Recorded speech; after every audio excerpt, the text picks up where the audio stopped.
All right, welcome back, folks. Welcome, welcome, welcome. Superstar in the house today. We got a What's up, special everybody? guest How for you you doing? guys today, man. Get ready for Uh, this one.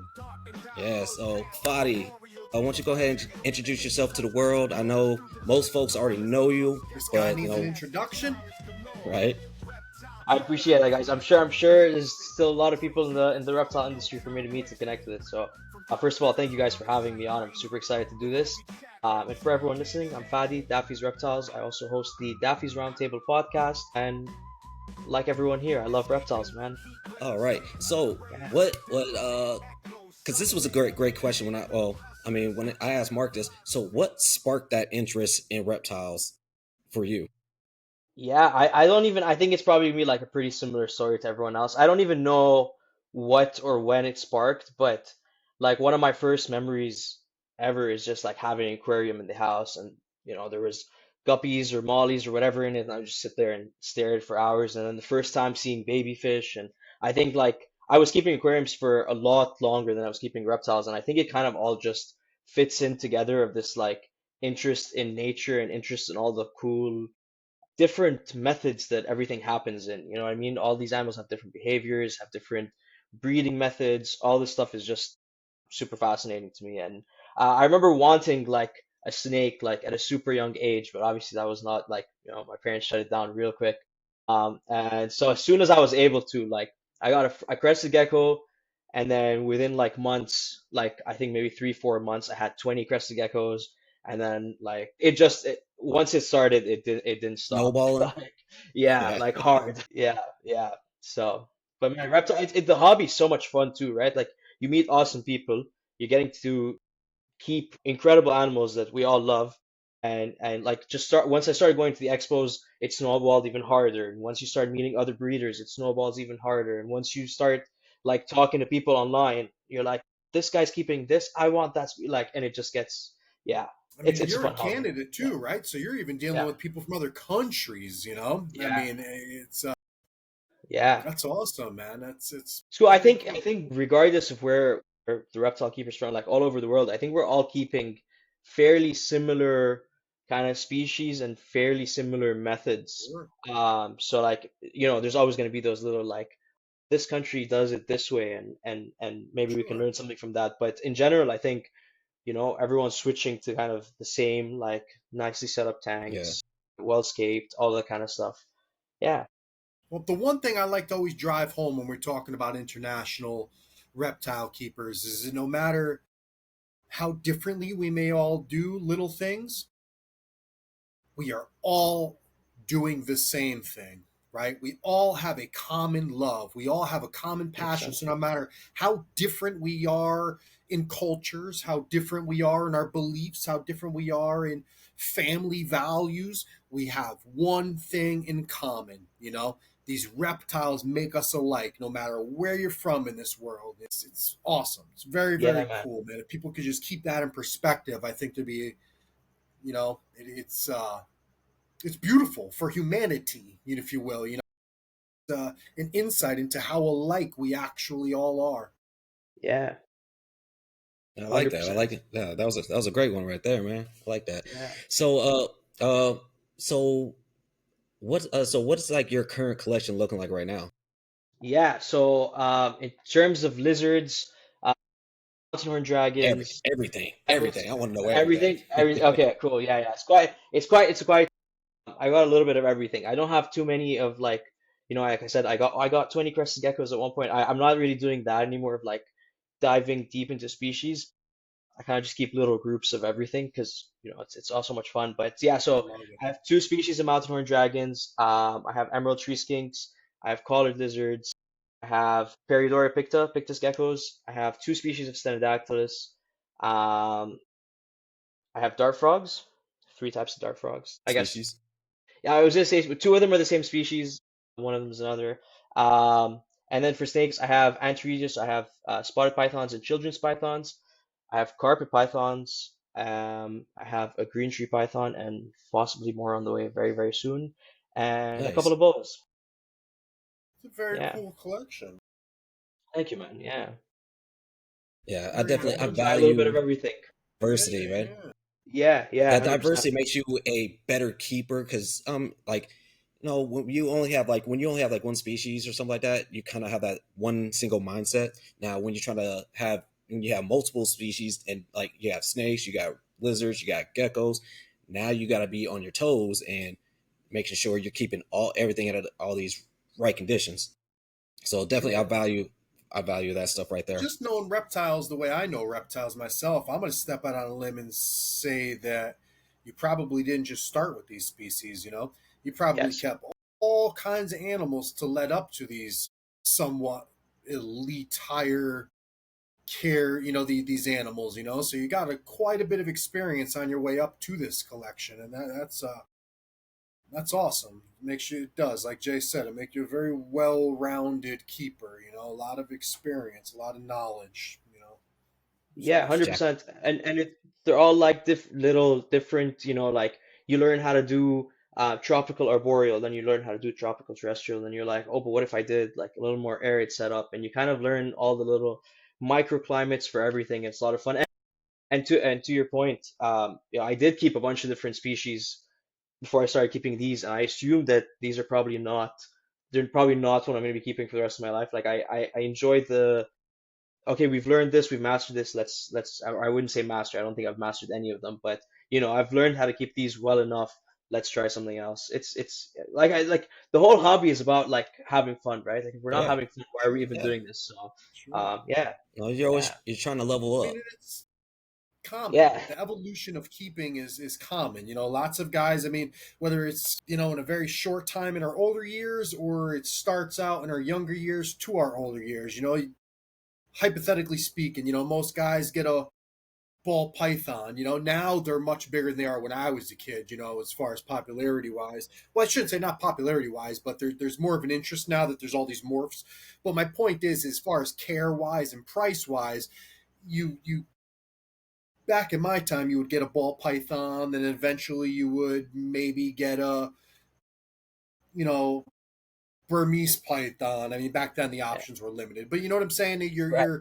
As your length in the hobby went on, your species and the care of those, the requirements of those species increased. You evolve. And sometimes you switch species in general. Sometimes guys go in, collecting snakes in the beginning of their hobby and realize that they're really into lizards, or vice versa. It's just I find it 100%. very, very common of reptile keepers in general. We're all on this mission to find our animal, right? Like, Holy or a group Grail of them, or species. or Yeah. maybe we're just trying to fulfill a need or desire. I don't know. I'll start rambling. So you can shut me up. You're getting deep into this. I like it. Right? Trying to fill that void. Yeah. I mean, It's it's serious, valid. It's true. you know? It's true. We've all had animals and lost. I hate to say it. I don't mean to sound like in a malicious way or mean for it to sound bad, but we've all had animals that we lost interest in, right? Like we had them and just realized they just weren't for us, you know? Oh yeah, yeah, So you don't stop 100%. keeping reptiles because of it. You continue the mission to find something that's fulfilling. yeah. You find something that you're really gonna fall in love with, that you think that you want to work with for the rest of your life. No, if you have to keep doing that for 10, 12, 30, whatever, keep on going. As long as you're not, no, like you said, no, neglecting that animal, right? As long as Oh yeah, you're, that's a yeah, given. yeah, yeah, yeah. No, some people like. I mean, y'all read Right. that yeah, yeah, y'all read that shit. Did you hear about that, Fadi? What About are the we guy in talking about? Florida? The The guy in leopard Florida that geckos in the storage container. No, somebody send me this. I'll see Terrible. if I can find it. Yeah, It's on my yeah, page. I posted it. Did you? Okay, hold yeah, on. yeah. It's He terrible. just essentially it was like African fat tails. There was like 100 of them things left in the storage container for like how long was it? Like some months, like 6 months or I can't remember. But yeah, it was a long time, and they finally found My him buddy's guilty. wife sent it to me. I can I don't find know, but it. yeah, well, yeah. Whenever you guys get a chance, someone send it to me. I'd like to read that. But Yeah, yeah, Send me a I'll find that one. photo. whatever the situation is, definitely don't do that.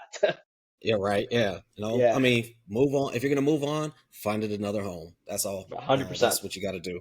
Well, that's the thing with that too. I mean, I don't really want to spin off and go down that, but if you have an animal and you don't want it anymore, for whatever reason it may be, there is a huge probability that that's someone's dream animal, right? Like you could make 100%. someone's life and get that animal to someone's hands that will, you know, really that will idolize that animal, for lack of a better word.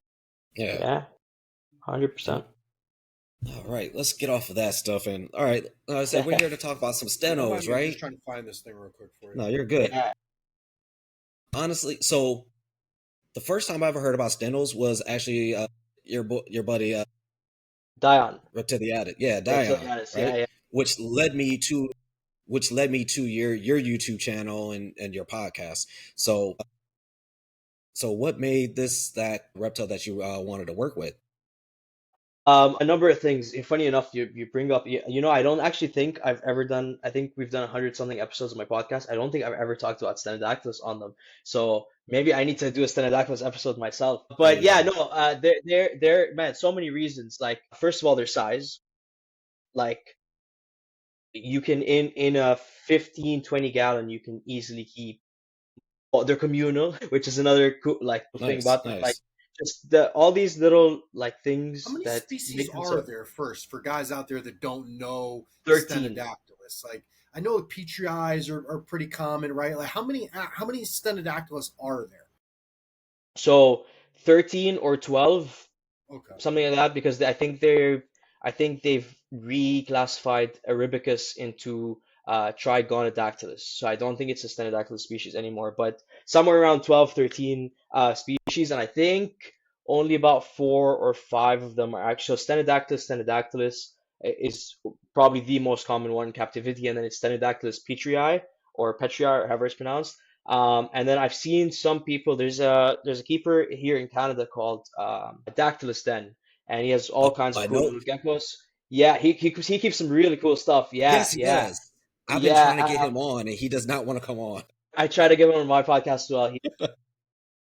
I'm sure he has a lot of knowledge to share, but I guess he Yes, just he maybe is does. not comfortable on camera or whatever. Yeah. But I think he's keeping 2 other species. So I know there's Duraye is definitely available in captivity. I just haven't been able to see them in a while. And then there's Slevini, I believe it's pronounced. That's okay, I also heard of them. available in captivity, but again, I haven't been able to find them. But yeah, and they're all the same thing. Like some of them are a little bit smaller, some of them a little bit bigger. I think Stenodactylus is one of the smallest ones. The Petrii will actually get to like 3, maybe 4 inches as well. So like they're even the bigger sized ones, like the bulldogs of the Stenodactylus, are still so tiny. And Mhm. to my experience, like obviously haven't been able to keep all of them, but I think the majority of them um, can be kept communally. I'll say and we can get into this a little bit later on as well, but I have been out in the desert in the UAE and actually seen Duraye and Sloveni in the wild, and even there, it'll be like, sand and then a bush, and under that bush you'd find like 6 of them, and then Wow. not too far away another bush, there's like a bunch of them in there. So like it seems that even in the wild they're living in fairly close proximities. I've never had males fight. So Mhm. yeah, so like it's cool to have like a small, almost like, I don't like, I'm a little scared to use this phrase, but like desk pet, a little tank on your desk. You could put a couple of them in there, and just desertscapes look so cool too, man. Like, the sand, you like, Yeah. however, like it's a cool looking setup with a cool species. They make noise. I don't know if you guys knew this. They like chirp. Oh, they vocalize? Yeah, Nice. it's so cool. Yes. Um, and Oh yeah, man. like I think just like that's one of the many, many reasons that you could attribute to like wanting to keep these geckos.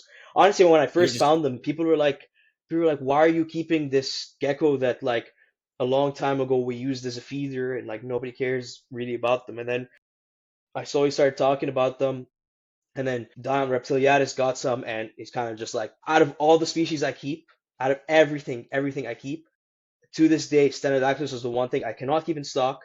Like if I breed them, they're gone. And I have people messaging wow. me like every other day, being like, "Hey, do you have any Stenodactylus?" And unfortunately, they breed fairly Really? fast, but they're not like Pictus gecko rabbits. You know what I mean? Like they're not just pumping babies out all the time. So it's like I can't. Yeah, like I have people messaging me being like, "Hey, I'm in your area in 6 months. Think you'll have any available then?" I'm like, probably not, man. Like, yeah, Wow. they're Man. cool. You're just checking all the boxes for me right now. This Are is these the sounding ones amazing. Mark has? Mark has telling these, you, right? keep them. Mark Who? who? The Mark gecko who? room. Gecko. I don't know. He might. Yeah, yeah. I think he has Petri. Somebody I know, somebody I'm like really good friends with has them. Yeah.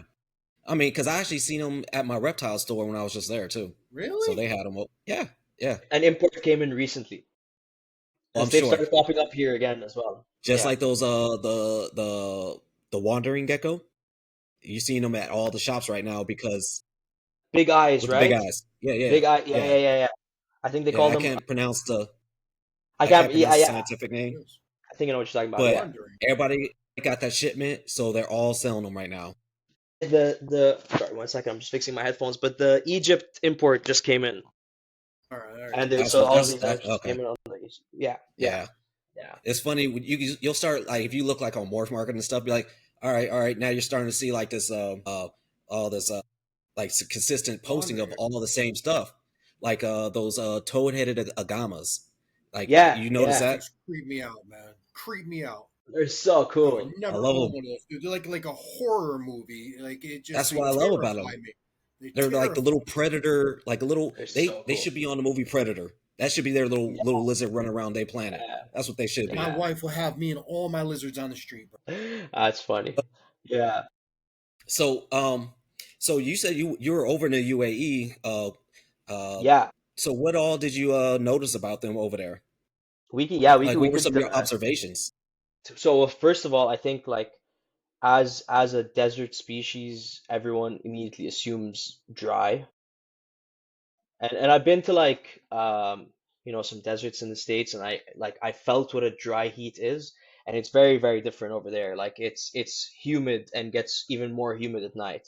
So I think that's probably the biggest thing is like everyone's keeping them too dry, and not thinking about like how much humidity they're like how much like they're probably drinking from the leaves every morning, whereas I assume I doubt they're finding always finding the water bowl in cages. So I really think they need to be sprayed down a lot more frequently. People are spraying them, but everything, honestly, everything is surprising. So like I was there in January, which is the cold time of the year there, but really like during the day it's still around 20, 22 degrees Celsius. I'm sorry, I could convert them on Google No, to you're good. Fahrenheit, but I have no idea what they are in No, you're Fahrenheit. good.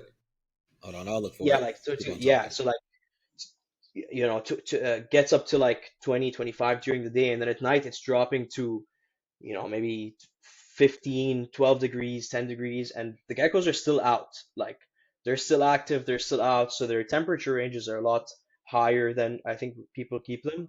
And in summer, since you're still looking it up, look up like 45 degrees Celsius because it'll get up to that in the summer as well.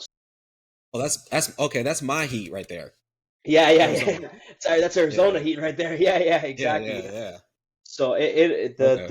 the range of temperatures that they handle throughout the year, obviously they're not dropping into freezing, but they're going through a lot. So it also makes me wonder of like, should we be cooling them for better breeding? Obviously they don't brumate because like I said, they're active even in those months. But maybe there is something about like the colder temperatures helping them breed. I'm sure there's different food sources that are available at that time of year versus like in summer. There's probably not much food in summer compared to like that time of year when it's actually rainy Yeah, and yeah. bugs are moving and all that kind of stuff. Um, yeah, and like I said, they're in groups. They're in groups and loose sand.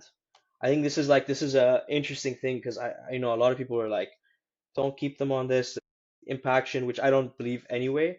But they're not living on at least the two species that I saw, which is Dorai and Slivini. They're not living on like rocky substrate. It's like completely loose sand. Like actually, when people call them dune geckos, like that is probably the most like legit common name because they're actually on just a bunch of sand dunes with like Sand dunes. Yeah. a bush here, a bush here, a bush here, and it's you could pick up the sand and it like falls through your hands. It's not rocky at all. It's completely fine, loose substrate. Yeah, it's So cool seeing them in the maybe wild.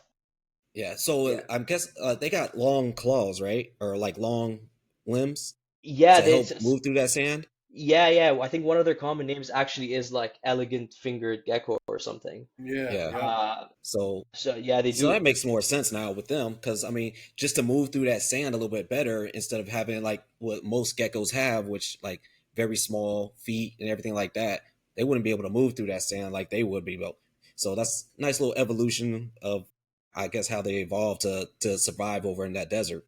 Yeah, 100%. And they're definitely burrowing as well. Like they're Okay. definitely using those hands to dig as much as they are to move around. Yeah. Okay. Nice. Yeah. These aren't, remember the ones Richie posted? They were glowing in the dark.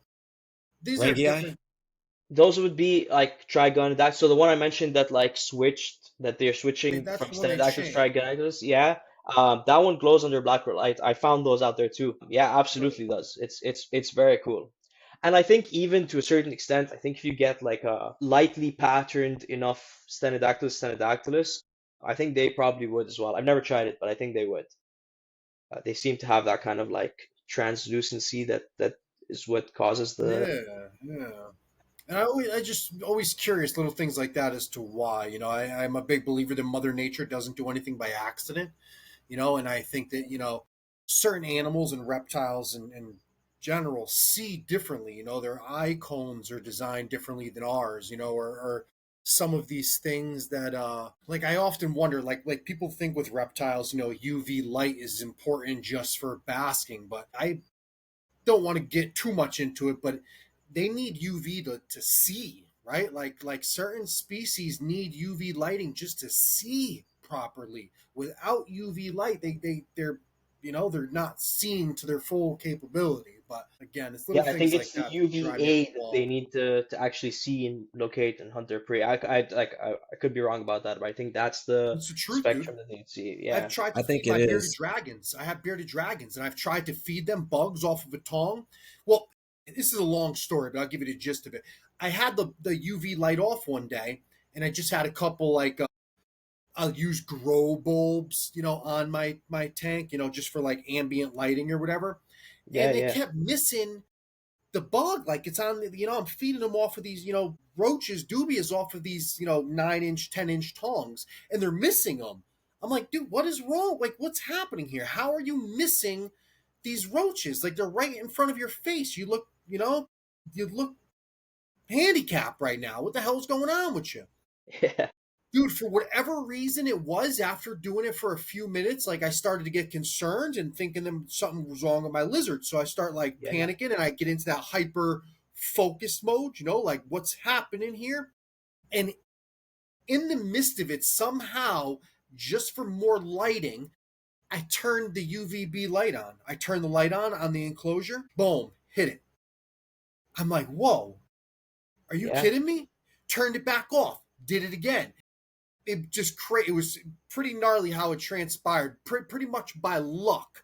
But that's how I came to that conclusion, man. Just watching, messing around my bearded dragons, and absolutely, they cannot, whatever or how they can't see. I don't know. I'm not a scientist, but the UV absolutely helps them see how they're supposed to see or whatever. I wish I was a Yeah. scientist, but I'm not. Bear with Yeah, me. yeah. I've actually had a similar experience with my mountain horn dragons, by the way. Like See? I've seen that same, they're missing the bugs and then UVB goes on and they're hitting it. And Oh, that's sometimes they won't even. awesome that I'm not Yeah. alone.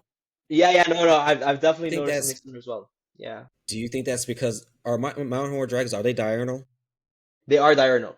Yes. Okay. So do you think that's a diurnal thing though? Because I know, I mean, with my geckos, my nocturnal geckos, they They're there's hitting it no in the light. dark. They snatch up food, Yeah. so it could be a diurnal thing. Yeah, it's definitely not every species. It wouldn't make sense, Yeah. but I mean, a few, I'd imagine. There's more than a few. I watched a whole documentary that one time about UV, The Life in Color of David Attenborough. He Yeah, did a yeah. documentary called Life in Color, and it literally goes on about all of the animals that literally see in UV wavelengths. It's or can see UV wavelengths. It's very interesting. I wish I was as Fascinating. smart as I would need to be to, articulate these things. But if you watch that documentary, I've told you about it before, right, Jay? That Oh yeah, yeah, Attenborough, The Life of God. Fadi, you ever yeah. have you seen it? I definitely have. Yeah, I've seen all Awesome, the right? Attenborough Awesome. ones on That Netflix. that that They're incredible. that document, mind blowing, mind Yeah. blowing. And it But really that's helped me fair. understand. You can apply a lot of that, or at least learn, open my eyes up to a lot with reptiles, with my collection. It's Yeah. Yeah. So Well, with and these to comment on, sorry, just real quick, just to no, go comment ahead, go ahead. on the why they glow under black light. I also don't know, but I think it probably has something to do with like deterring predators. Because why else would they, it's sure. probably something that sees that black light as maybe like, oh, this is toxic or something. But that's Sure. completely just a guess. But yeah, Scorpion, they have scorpions glow like that too, right? yeah. Yeah, Scorpions go yeah. like that, and these things are small, right? If I'm not mistaken, I don't know, want to say that I know for sure, but I remember maybe somebody telling me that scorpions were predating on these things. Maybe was it Frank? The Somebody told scorpions are eating the lizards, the Yeah, geckos. yeah, yeah.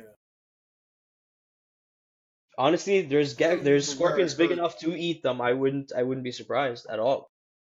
Yeah. Might have been Well, completely different scorpion too, and different lizard, but I don't know.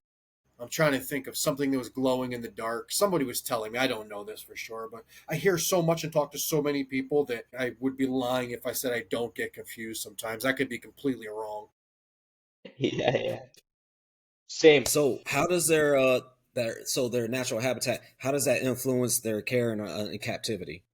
I mean, it's everything, right? I obviously they're living in this giant desert, but they're living in specific areas of it, and you have to think about like microclimates and all that kind of stuff, and it's very Hmm. hard to translate that into the captivity. Like, I said, oh, it gets up to like 45 degrees Celsius in there, and it does, but maybe they're completely hiding under the sand, they're burrowing and not and avoiding it during those times.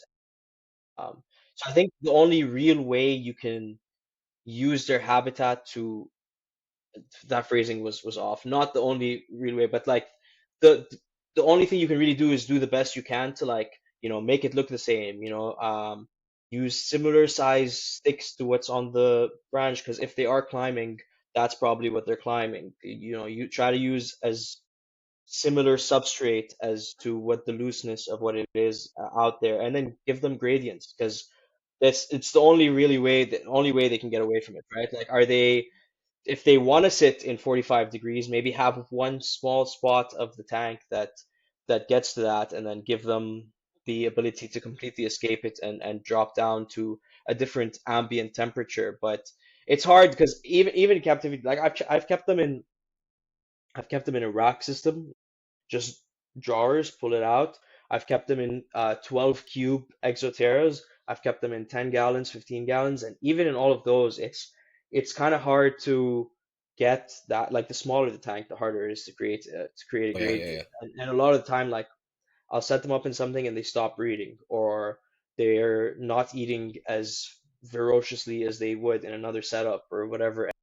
And only really thing you can do is like tweak temperatures, maybe move them back to what they were doing a little bit better in for, like I found surprisingly enough, 10 gallons with heat lamps, they perform better than some other setups. Now, is that like the heat lamp warming up the sand on top and so they're basking in that area? Is it that they're not burrowing deep enough to where heat pads are so they're not getting the same effect?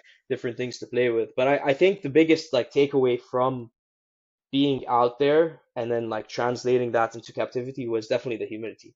Like Hmm. I've always been spraying them, but I went from spraying them like once a week to spraying them almost daily because it's humid.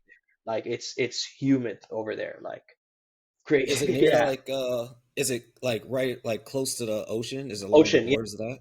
Yeah. Okay, Yeah. all Yeah. right. It's Oh, so like that it's makes even more sense then. right. Yeah. Yeah. So it's like a desert that's on the edge of a coast. Okay. Again, that's just the two species I found. I could be and they're not the two species I'm keeping. So I could be off, but that's just the closest thing I know to have seen. So and so far it's going well. So, if it's not broken, don't fix it kind of mentality. Right. Yeah, yeah, yeah. But yeah, So are yeah. you're doing like over the head, you're doing above heat with them right now? Well, right now I have them set up all three ways still. I'm still kind of like Okay. experimenting. And I also Okay. there was a while I said earlier I have little groups of everything. The stenos are actually the one thing I have like a fairly decent sized group of because they came in wild caught quite cheap, even though their prices aren't really that high anyway. No, But no, they're. I Oh did my pick up quite a god. few of them, and so Yeah. I have, like I wasn't ever keeping them in racks, but when you have that many, I was like, all right, time to set up a rack for them. And then I set up a couple of cubes. So I have four 12 by 12 cubes with them in there, and um, yeah, so I am trying all different kinds of ways, and they're on like a heat. What's the word I'm looking for? What's the thing that's Back in a heat. rack? Yeah, back heat on in the Yeah, rack, with the. Yeah, and then okay, with heat the heat tape. lamps. Yes, heat tape. Thank you. That's yeah. Okay. And then in the 10 gallons and the 12 cubes, they're on heat lamps. Okay. And So, so far, I what find have they you breed noticed better with with them? heat lamps. Okay. Yeah, Yeah, that's what I was just about to yeah, ask. Like, yeah, yeah, all right, yeah. cool. So Are like, you? sorry, I go was gonna ahead. say, are you giving them a UVB? Yes. Well, so Okay. not the ones in the rack, obviously, Okay. Yeah. because I haven't figured out how to do that yet. But the ones in the cubes and the 10 gallons have UVB, and that could be it. That could also be it, right? Like I'm in my head, I'm like they're performing better under the heat lamps, not the back heat. But it could also be that those are the ones with the UVB and the other ones don't Hmm. have them. So I mean they're completely nocturnal. And even when I was, again, not to keep referring to that one experience where I saw them, because obviously it's one time. I'm not going to be able to gather enough information to actually keep them. But we did go out during the day and found none of them in the exact same spot that we were finding tons of them at night. So they seem to completely disappear during the day. And even in my setups, they'll all be like puddled in one hide. Like if there's like four of them, they're all hiding the same hide during the day. They don't come out.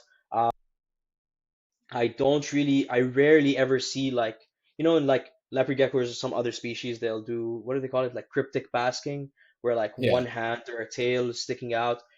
They don't tend to do that. Like when the lights are on, they're usually completely hidden. They come out around like right when the lights are about to turn off, like an hour before the lights turn off. So are they getting their UVB in that 1 hour and that's all they really need? Maybe, but they don't seem to come out for it, if that makes sense. Okay. Yeah. Yeah. Yeah. So yeah, So, could be the UVB. Yeah. Yeah. yeah, it could be. So with you running these like two different styles, right? Of one with UV, one with lights and one without lights, pretty much, right? Are you doing different supplements for those? I probably should be, but I'm not. No. I probably should be giving the ones with UVB less D3. Um, Hmm. but I know I use Calcium Plus, Repashi's Okay. Calcium Yeah. Plus, and I give it to all of them. I don't give it on every feeding, so maybe I'm to a certain extent I'm keeping it balanced, but usually like they're getting that once a week on the Okay. crickets, and then I'll do a lot of mealworms and black soldier fly larvae as well. I don't really supplement those much, so yeah, I probably should look into doing that. Actually, that's a very very valid point. In my head, the racks was always like a temporary thing because you're like, oh, Yeah. eventually I'll move them all into tanks, but that's a lot of tanks and it takes a lot of Yeah. it I mean, takes a you lot got of a work. ton of them, so yeah. Yeah, Yeah. yeah. That's a process, little by little, right? Exactly. Yeah, Yeah. I actually haven't had any luck with the Stenodactylus breeding over the last year. So whether it's been like all these different changes or whatever's Hmm. happening, I'm not sure. But I haven't had any luck with the Stenodactylus over the last year. And the Stenodactylus petri are just kind of getting into their season for the year, or at least in my house, this is when they kind of start going. So hopefully we'll have some Really? eggs soon. Yeah, yeah. It's How old? I don't know if it's. Sorry, go ahead. How old are they? Breeding maturity. Like how old do they need to be? So I think young, like well, young is Really? like people will say like less than a year. The babies I've kept, I've tend to as soon as they're sexable, separate them until they're a little bit older and then put them together. So I like wait till like they're a year and a bit before I pair them because there are stories of like you raise the babies in groups, and at 4 or 5 months, the females start laying fertile eggs. And I just assume that the longevity of that female is probably not going to be as long if it started laying eggs at 4 months. As soon as I'm able to sex them, I'll separate them into like try to raise the males together, females together, or whatever. But yeah, I think they start breeding fairly young, Okay. Not. I and a lot think of the that's ones I like a have are micro wild caught gecko. anyway. Sorry. Okay. Yeah. Yeah, I was gonna so say, I think that's like a micro gecko thing, right? Where the yeah, smaller the gecko, the quicker to becoming mature. Because, like you said, with pictus geckos, it's like the same thing. I think even yeah, like ebonawis are like the same thing. Small gecko, almost like almost under a year, they're almost breedable. So I think it's something to do with them, and that like I guess they got to produce faster because they're such a Yeah, small they're gecko food, for man. yeah their They're food. food. They're they're predated on. yeah. Not many Go of them ahead. survive, I don't think. Yeah, and especially Yeah. like they're like you said, if scorpions are eating them, then like everything is a predator. Right. So Well, Yeah. yeah, I'm gonna double check after when I get off, but I swear I remember someone talking about this, I and would believe it for sure, for sure. they were predating on them. Is there any sexual dimorphism with these guys? How are you able to, being that they mature so young? How are you able to sex them? Hemipenes. Just you gotta wait for the male's hemipenes. As far as I know, They just drop them Really? balls. that's yeah. He's you gotta wait till yeah, exactly. Yeah, I don't think there's anywhere they do seem to like drop them fairly early, like by 5 6 months. Okay. They're usually the males will start showing. But otherwise, I've heard some people will I wasn't able to see this, but would like put like a flashlight and kind of see the hemipenes on the inside when they're super Really? young. But I've never been able to see that. It's either that or I got extremely unlucky and tried it on all females. But yeah, I was never able to see anything like that. Yeah. Interesting. Okay. So you were talking about this is like when they're starting to breed for you, right? So Yeah. what is their season? Because like, damn, that's like feel like for some most, well, I don't know if it's most reptiles. I know for my reptiles, they're already done for the season. Like they Yeah. started breeding back in like February, March, and now all their eggs are laid and everything like that. It's So hatching. Yeah. yeah, so what's going on? Like, is this like their breeding season right now, or is it Yeah. just So how it is where you live at? great question. So all of my geckos are the same thing. They're like done laying for the season. Eggs are hatching now, or are done hatching even. And the Stenodactylus, so I bred them for several years before I even got Petrii. They bred earlier in the year. I would start seeing Okay, babies in like April, sometimes even like February, March, that start laying eggs. The Petrii, my only theory is that my entire group of Petrii are wild caught, and they're maybe still kind of tuned in on, to the other their side of the world. yeah, and I think Okay. they come from Egypt, which will be extremely hot in summer, probably too hot to lay eggs. So they probably start around now, and their eggs are incubating at lower temperatures than what the extreme summer Hmm. heat is. So they're probably starting right now because they'll start dropping eggs in almost like August, September, and stop in around Hmm. January. And that could just be the group I have. Maybe they're I don't know. Maybe, yeah. Maybe this is when the AC starts coming off in my house as well, right? So maybe Yeah, yeah, the yeah. air conditioning is too cold for them. I don't think so, but it could be that as well. Yeah. Okay. They're interesting geckos because they're like they'll randomly start going too. Which I mean a lot of geckos are like this as well, but there's no like a certain species, it's like, okay, you're feeding them more now to prepare them for breeding season, and then they're gonna start dropping eggs, right? These guys just seem to like, especially the Stenodactylus, when I was like breeding them season after season, it'll be like, okay, you're done now.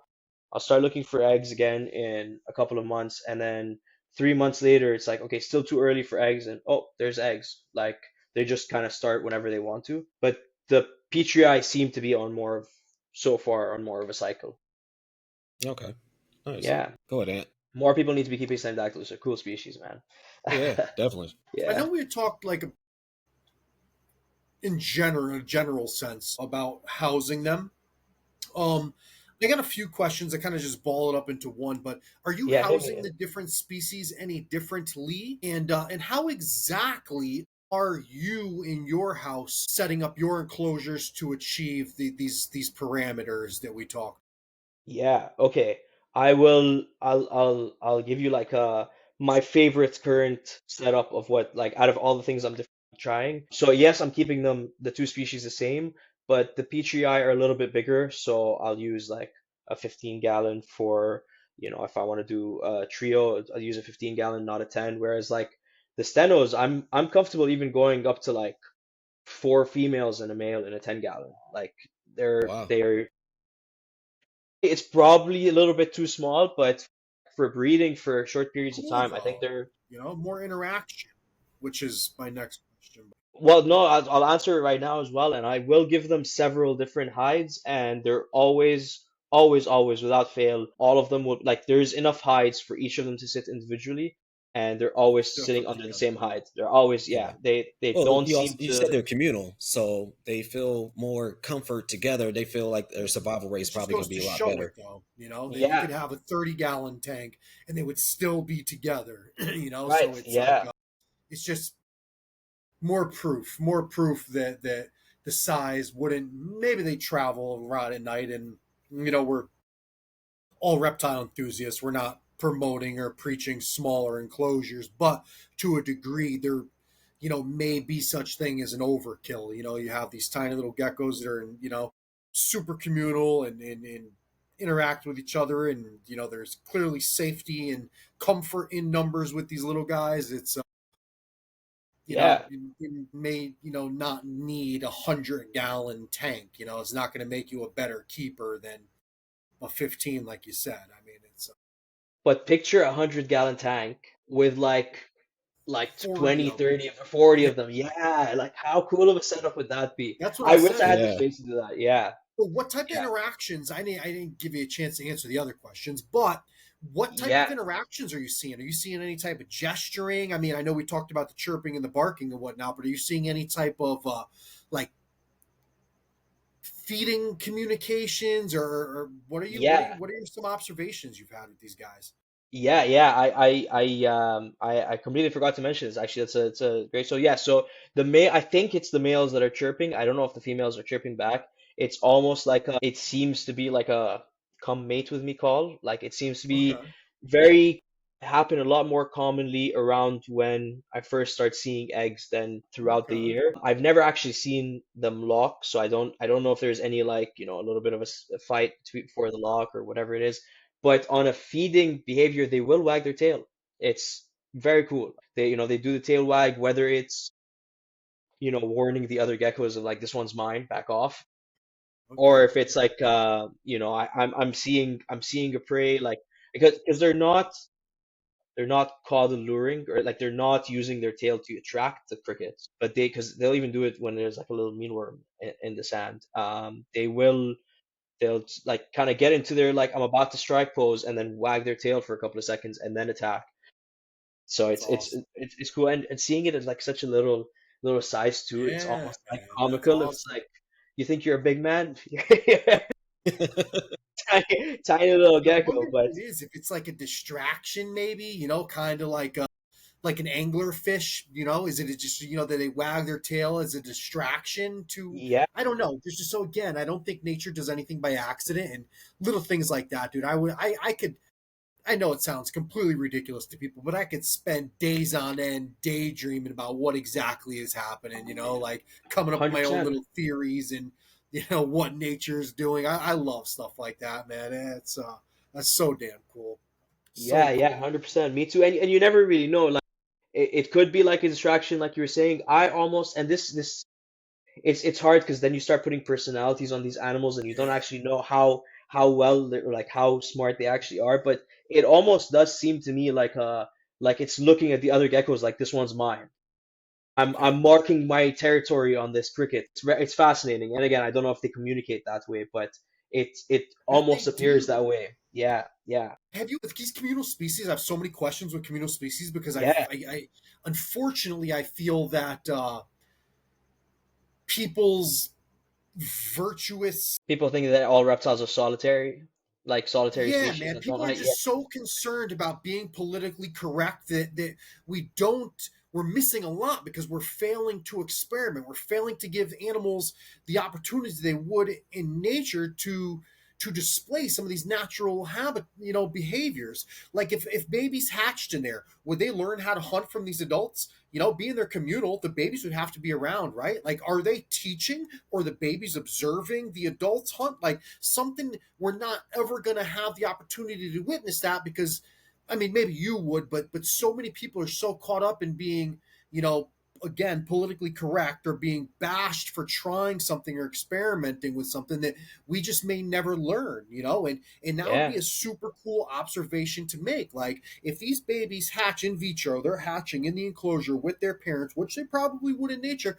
Are the parents caring for them at all, like other species? Some do, some don't. Are they are they, again, are the babies learning from the adults how to hunt, to mate, how to live, how to bask, how to hide? I mean, they're clearly communal, right? So were they living with the rest of their clutch their whole life? Do they just hatch in a hole over there and then those animals stay together?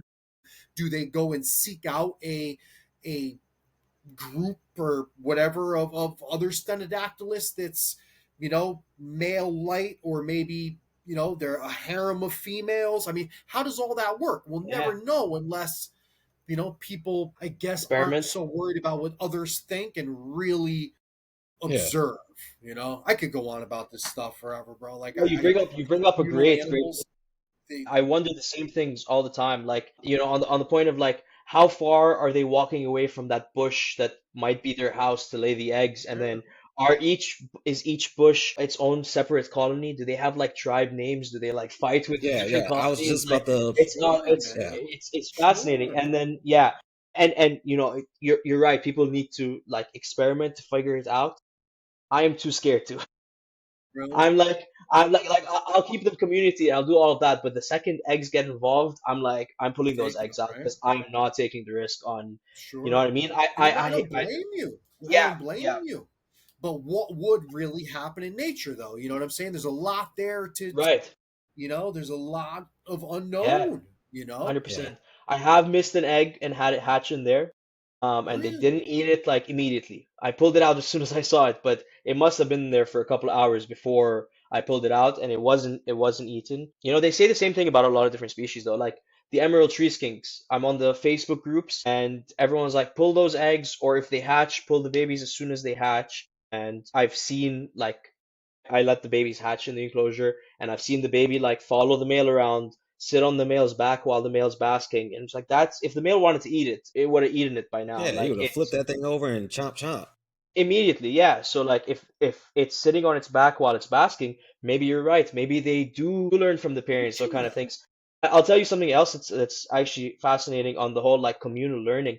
I actually find the baby Stenodactylus will do better in so as soon as they hatch, they go into like a makeshift rack kind of thing or a smaller enclosure on paper towels.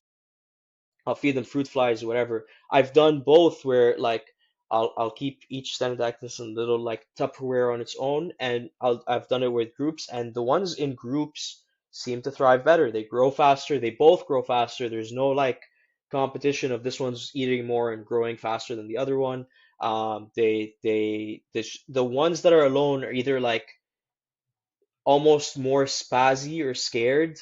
Like there's no like even crickets will scare them when you first start feeding them crickets, whereas the ones in groups are like out to hunt together. The crickets are in, they're all coming out of the hides ready to go. Which is another interesting thing about Stenodactylus, by the way. They are nocturnal, 100% nocturnal, but no matter what time of the day I go to feed them, they're coming out for food. Really? Little it's yeah, savages. they're yeah, little savages. Exactly. Yeah, they love it. Yeah, Yeah. yeah. Sorry, I So went on a bit speaking of a of like rant that there. tribal, that so you're talking about tribal, right? You ever heard of like heteronotion? Yeah, I kept them for a while. Yeah, absolutely. Yeah, Yeah, yeah, yeah. yeah, So, yeah. so I was listening to this podcast, right? And this guy was like, "Yeah, I sold these head of notes to somebody, right? They did a 40 gallon, and what they did, and then after he had a bunch hatch, they literally had their own tribes, like literally, like so one on Fascinating. one end. If it went over to the other one, they would bark at him like, "No, no, get back over to your side." So, I mean, there probably is. I guarantee there's probably some tribalness going in there with stenos as well. Maybe get that 40 gallon or something, have all these different sets of rocks and see how And see they where yeah, interact with each other on a larger scale. So Like It would be It cool. I only want to do makes that. sense naturally. I mean, Yeah. it just I really again I don't. It's one of those things where I can see it in my head, but I can't quite articulate it. I it only makes sense. You know, any one group wouldn't want too many of one gender, if that makes any sense. So nature would almost, in a sense, force them into to manageable size colonies of Yeah. their own. You know, for Yeah. genetic purposes, for It's just for again male food to and everything female like that. ratio purposes. I mean, Yeah. nature would sort that out. And how would it sort that out?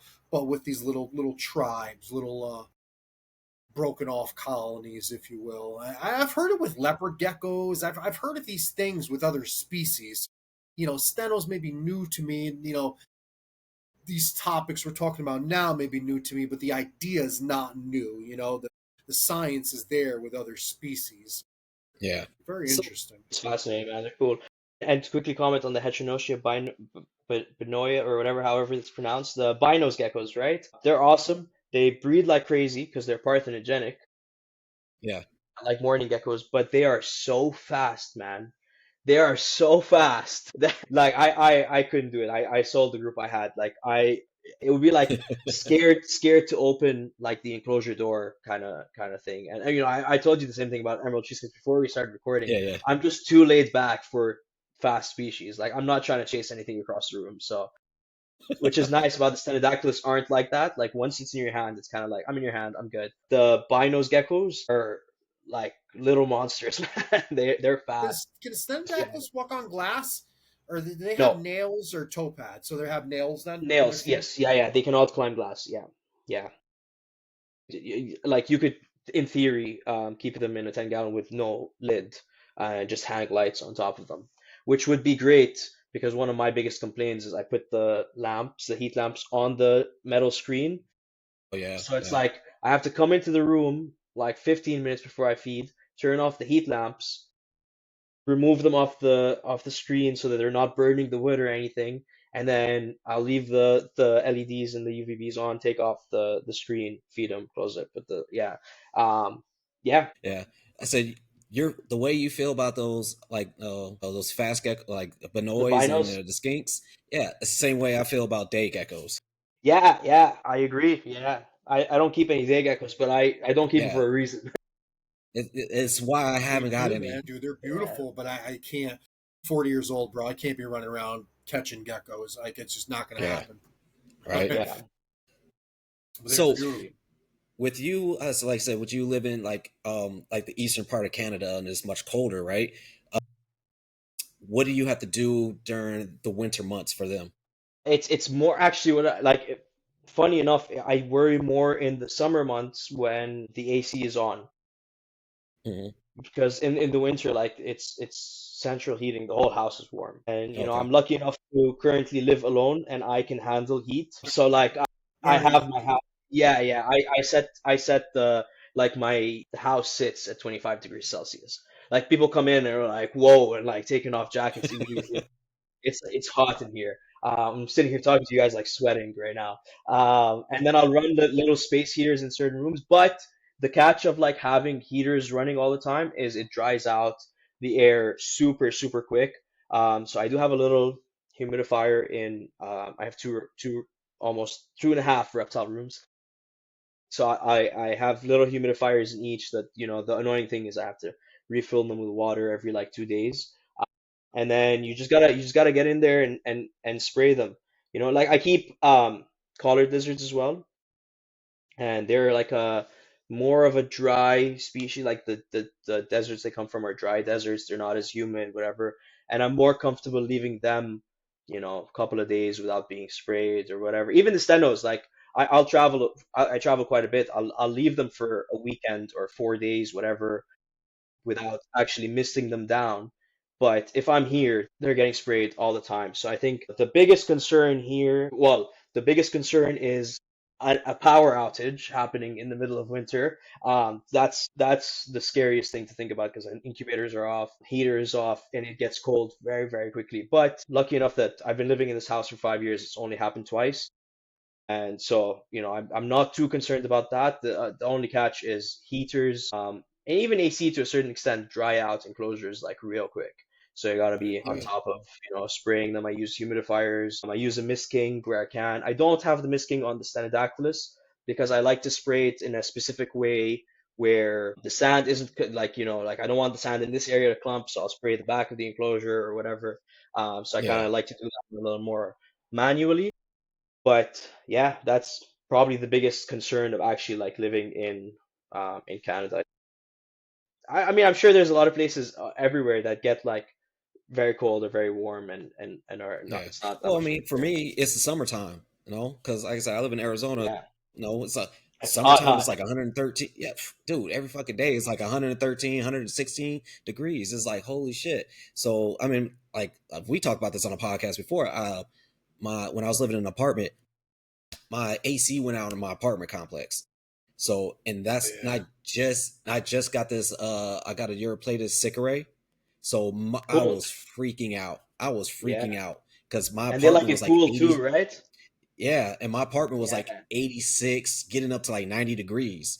I was like, holy shit. So I had to figure different ways out, like frozen water bottles, letting all that condensation just drip into the tank so it'll stay yeah. cool, putting ice cubes in my humidifier and Sure. letting that To go in there. everyone listening, guys, it's what Jason is saying. What we're talking about here is extremely important, guys. If you have any type of substantial collection, you guys should always, whether it's happened to you once, twice, or never happened to you, have a plan, guys. Have a plan on what you're going to do should your power go out and you need AC or you need heat. Have a plan. Plan for the worst case scenario so you can be prepared, guys. You're not overthinking. I can't. It happens to me a lot. Now, luckily, I live in a pretty temperate area, but God, my heart breaks for some people that live in areas like Jay, where, even Fadi with extreme colds in the wintertime. I mean, God forbid. I mean, I don't want to go off on a tangent, guys. Just have a plan. Have a plan should you lose electricity. Have a plan on how you're going to warm those animals or cool those animals. It may mean getting them out of there. You may have to, have an evacuation plan, but have a plan, guys. Generators are That's good investments. Right? Yeah, there you go. Absolutely. If Yeah. you can, there's electric ones now too, so there's really no excuse for someone not to at least look into one. I'm a carpenter by trade. Most people know that by now. But dude, I was at one of these local supply houses near me, and they were doing a demonstration last week of I don't even remember the name of the company, some company, but they were showing electric generators, dude, the capacity these things have are absolutely insane. You could That's awesome. run a whole job site pretty much all day on on one charge on these electric generators they have, and they were talking about I'm not an electrician, but the kilowatts versus whatever. But you could arguably run a whole home, plug it into the pigtail of into this generator, and run a home for 3 days off of this thing, man. That's a That's whole awesome. home, like dryer, regular appliances, whatever the kilowatt was. But it was one of the coolest demos Rat I've freezer. seen in a building supply place in probably my 40 years of being alive, dude. It was awesome. That's sick. But they're expensive though. Nice. The thing was like 5 grand or something like that for a Yeah. giant battery pack. Yeah, But it's worth it.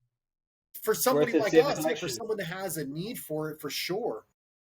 Yeah. Even for not, I guess, even just for a homeowner in general, would absolutely pay. That's not just 3 days. That's 3 days at a set usage. You know what I'm saying? They'll Charge it up. have to use what that was saying. It would probably could last a lot longer. If you take them, who knows? Again, Yeah, yeah. have a plan, guys. All right. So when does your cooling? All right. Do you cool your do you cool them? No, I don't. So like I said, when I came back, I started to kind of consider like what would cooling them look like? Because obviously they don't brumate, so it's not like you're completely, like maybe changing the wattage of the bulbs so that their hotspot isn't as hot, or dropping the ambient a little bit. But I haven't experimented with that yet. I've had a bit of like a crazy year, so my breeding in general has just been like kind of toned down over the last year. But I think there would be some sort of worth to it, like. they're, like I said, they're getting these crazy ranges in the wild anyway. Is that improving the male's fertility? Is it improving the females? Is there, is it good? Is it increasing their longevity? Giving their body couple of months to kind of calm down Recover. and settle Yeah, in. Yeah. yeah. That being said, I've had great success breeding them without doing it for years. Like the Stenodactylus, I think it's been like 6 years now. Granted, I haven't bred them in the last year, but like it's been a bunch of years of good success with like not changing anything year round. I Okay. feed them the same amount all year, have the same heat lamp on them all year. Um, they seem to be doing Yeah. well. Yeah, I need to cool yeah, mine down. I need that break. yeah, yeah. You need the break. Yeah, yeah, yeah. No, like yeah, because I think like arid animals, I do think they go through those. Like I said, they all I think all arid animals go through that crazy weather change. Not like Yes, compared to like tropical animals where it's right. almost it's pretty steady. I mean, there might be some changes, but for them, like I said, and like I live in Arizona, an arid state, right? In the wintertime, it gets to like the lows are like in the 30s, right? And then summertime, the highs are in 113, 114. So we're going through these crazy changes, which I mean, so I do that. I do the same thing with well, all my animals get the cooling. I was like, I Cool. don't care where they're from. Like my Chihuahuas, they get the cooling. My chauffeurs get a cooling. I'm off. Everybody gets a cool What's down. a cooling? When you may say cooling, what's a cooling? So I dropped their Like a wintertime temp drop thing? Yeah, yeah. So it's playing with light cycles, playing with their heat. I put their heats on dimmers. Like this year though, I'm going to play with not giving them heat at all. Like my chauffeurs, I'm just going to turn off the heat for like a month or two. They'll get some UV for like a couple hours a day, and I may feed them once a week. No, no, talking to Landon and talking to Frank, they're like, yeah, like Landon doesn't even feed them at all. I Like was gonna during, say you got to be careful when you shut them down like that. yeah, That food can turn into a poison in their guts. They'll eat, exactly. but if their Yeah. metabolism with reptiles, their metabolism is not fired up enough to break down that it can rot in their gut and Yeah, cause some issues. So I'd yeah. say I'm And so wondering if if you're I almost do better off feed them, not feeding them. yeah, I mean, if I do like if I that one day a week, I'll probably end up turning the heat lamp on Hit the heat on just for a so they bit. can help digest that food, and then boom. But we'll see what happens. I don't know yet. I'm still kind of debating on what I want to do with that. Like I said, my my Chihuahuas, I mean, I'll probably like during the wintertime, I give them more diet during the wintertime than I will give them live food because they'll still get a little bit of heat from like their UV light. They grasp onto the fixture and just like hug it just to get get their warmth. But other than that, like I said, I'm gonna test out some cooling and see how they react to it. Like I've done cooling in the past, just not crazy hard. Like I got these Phylors and Nicola. They've been known to hunt in like 43-degree Fahrenheit weather, so Oh, that's pretty cold. So if they're that hunt, makes sense. yeah. Makes So sense. like with them, I might just put them outside for like a night or during the nighttime and see how they react to that. And and just like you said, experimenting, see what makes them tick, what makes them trigger, and then once it depending on how it is this upcoming year, because like I said, this year weather started warming back up in January for me, which is like unheard of. Like, dude, it So got up, yeah, it got into like the 80s or some shit. It was crazy. Yeah, Like, yeah. come out here in How January. You're cold? lucky if How it's cold eight does it get? degrees. what's that? Yes. Yeah, we're way yeah. Well, I don't know what 8 degrees Fahrenheit is, but we're probably around the same. I think probably the same temperatures. What is it? Degrees How cold does it get in Arizona in winter? Like when you're saying turn off the heat lamps, how cold? What does your ambient get to during that time? in the house, I can get it like if my girlfriend lets me, I'll get this shit to the 40s if I can, but I doubt that. Yeah. It'll probably get like in the 60s, but I'm going to put like they call them like these Arctic coolers that will help drop your temp by like 10 degrees. So I'm gonna put one right over here and let that go at night. And 13. Negative 13, Fadi. I just looked it up as well. Yeah, yeah. Yeah. So in January we're even colder than that. But so one yeah, thing fuck that. I obviously I have like sort of the reverse where Like it's very hard for me to cool something in the winter because the heat is blasting in here. But I Hmm. used to keep newts, and you need Oh, to that's cool cool. them to That's a to breed as battle, well. huh? You probably had a hard time with that. Jeez. Wine coolers, wine Yeah. Yeah, coolers, yeah, yeah. That's what Matt does. Yeah, and with you our stick refrigerator. stick Doesn't them Matt in. put his in a refrigerator, Jay? Oh, I know a lot of Uh, people do. They use like a Yeah, yeah. refrigerator or a I know wine well, Arlen they cooler. does. yeah, Yeah. Yeah, he was using a fridge. Like he did his little short, those alligator lizards. Uh, yeah, yeah. yeah, he put those in the fridge for brumation. And but yeah, that's probably another way to do it too. Well, I not think It's for Dion unbelievable. does some of as my well. Dealing stuff. with Yeah, species and all these species, you know, natural environments, right? Because I mean, it's no secret. I'm huge on always using an animal's natural range as its proxy, right? Like no matter how we get there, that's what we need to focus on is an animal's natural range. But it's a battle when we all have our own micro environments, right? Like we're trying to take all these places from across the country, across the globe, and create an environment like something that only nature can produce in one spot, you know? Like that's a battle in itself. People fail to yeah. realize how crazy hard that is in itself, you know? It's It's hats not off even to just crazy everyone that hard. does it. It's I think impossible. Like, people think of like, okay, I can, like Jason was saying, you can reduce the amount of hours for the lights. You can drop the temperatures. You can put them in a fridge, do all these things. But what about the factors that we can't control at all? So like when it rains and the pressure drops, and Barometric pressure, you know absolutely. all of these things that we can't control at all. How many of these animals depend on those for cues? Like when I had crested geckos, when I was breeding crested geckos, I don't know if anybody else has ever noticed this or not. I would be They hatch like outside crazy. when it rains. I had I would five be like, hatched today alone. Mine will be. Five geckos hatched there today. you go. Yeah, I would be like out with friends and it start raining, and I'd be like, okay, we're in the within the 5 day range of when they could be hatching, and it'll start raining. I'll be like, I'm going home to geckos right now, like There you go. guaranteed. For And sure. and yeah, Yeah, it's cool, man. Yeah. yeah. So who When it And I rains knows? for wonder what me, that is they too. start I can mating. only imagine, and I know it sounds ridiculous, but you know, there's not many, if any, mammalian predators in New Caledonia, but there's a lot of birds, right? There's a lot of birds and other predatory things. And I wonder if, you know, because it's not with every species of gecko, but with New Caledonian stuff, if they have evolved over billions of years to hatch when it's raining because birds aren't flying as much. Does that make any sense? So Yeah. it's they're hatching for a reason when it rains. So I and it has to be something to do with survival. It could be softening up the ground, maybe too. Like I don't It know that you know, but could there's also there's be more probably bugs flying around when it's raining, and so lots they of get things. their first meal easier. Yeah. See things like that, bro. I want Yeah. my head thinks No, of that's like awesome. I'll Yeah. spin off on that for hours. Like, well, what really is happening? People probably look at me like, what the hell is this kid doing? Like, just staring out into space, thinking about why lizards hatch when it rains. Yeah, yeah. Yeah, But those are the things that keep the hobby fun. Keeps it always like you always have something to think about. You always have some information to For consume. Like it sure, keeps it keeps it fun. Yeah. for sure. oh yeah. It's The always a science unknowns, experiment. all the Yeah. unknowns.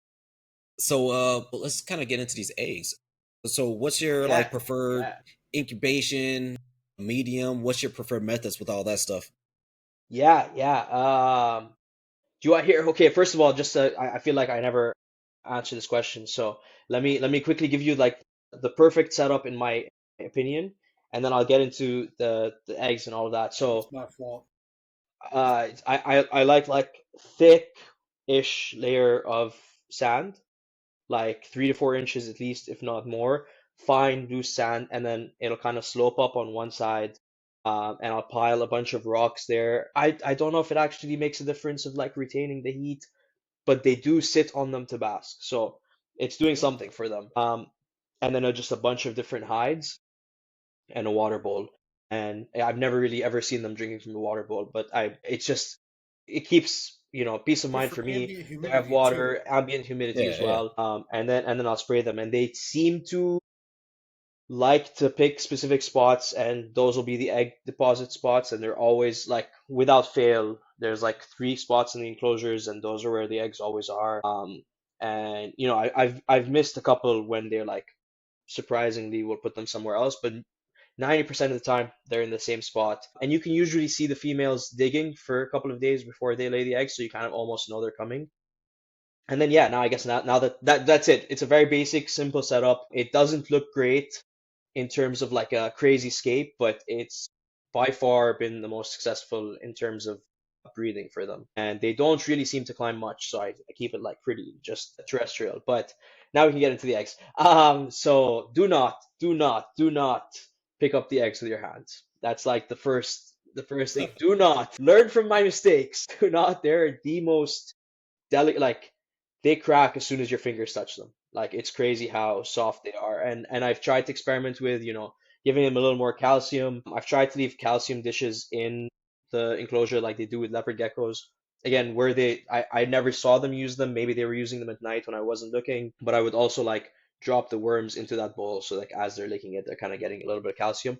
But even that didn't seem to make the eggs any thicker or any sturdier. So I think they're just naturally very soft, Brittle. brittle eggs. Yeah. I have been able to like successfully pick them up with my fingers a couple of times, but in general, I use a spoon. And so for incubation method, I don't. I've recently started experimenting with what's the word I'm looking for? What's the medium I'm looking for? Perlite? So Paralitis was what I was using for the longest time.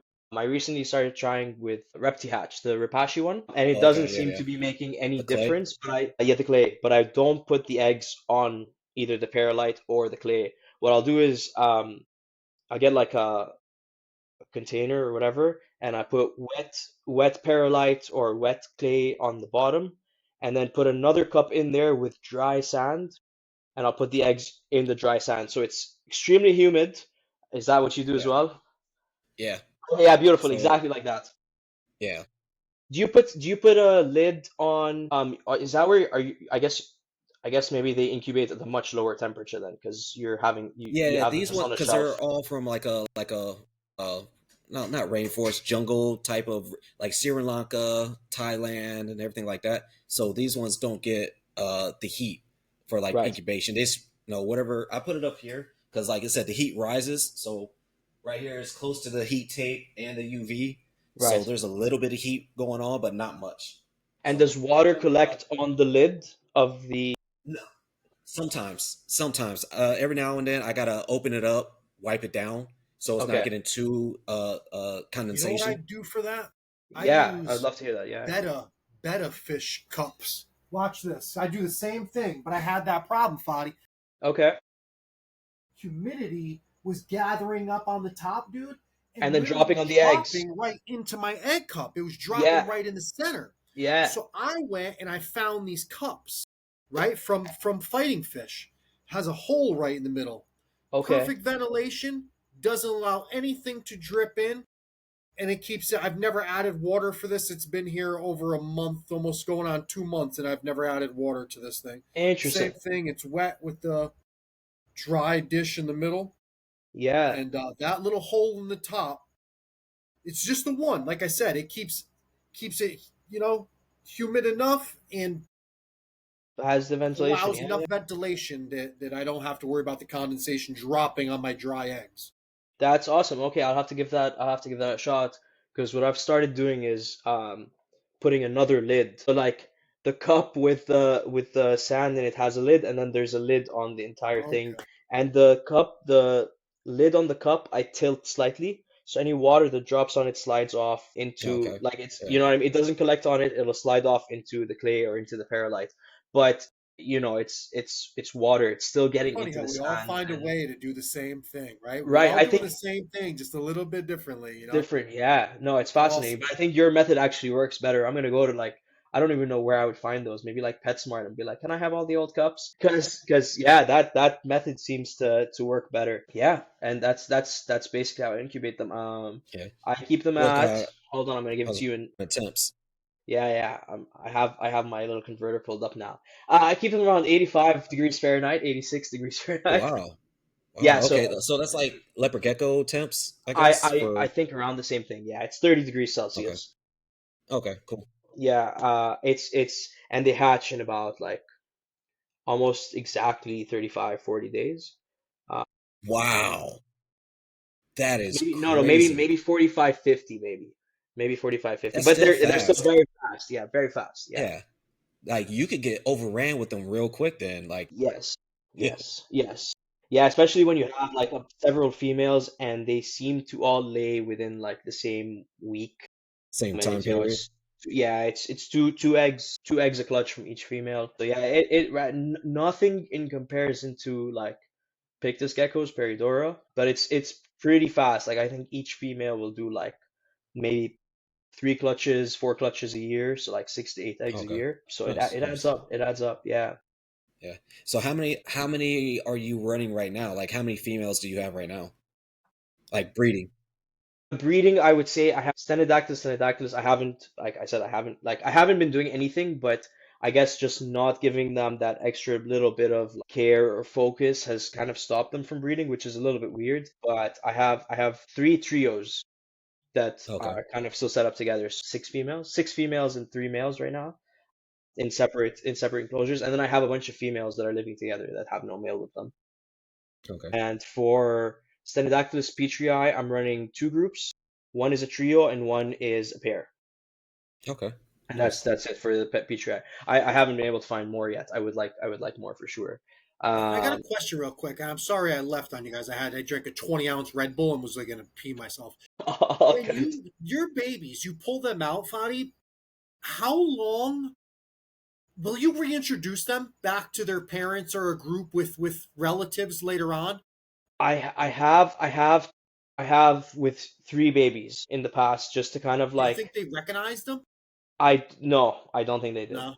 I think they just became, another female added to the group, which is why I assume, I don't know how many generations they can go before, might start seeing some inbreeding problems or whatever. But I assume they can go a few generations, but I try to avoid it anyway. I have enough groups that I can kind of like switch around babies when they I'm go. thinking, I didn't even think of that, dude. I'm thinking more of like a Tokay thing, like how I talk to guys and they'll say, like, with Right. Tokays, you can take the baby and then reintroduce them back like a couple months later and they'll recognize the Yeah. egg almost as if, as the baby. But they're not breeding. I totally slipped my mind that Yeah. these guys would breed that young.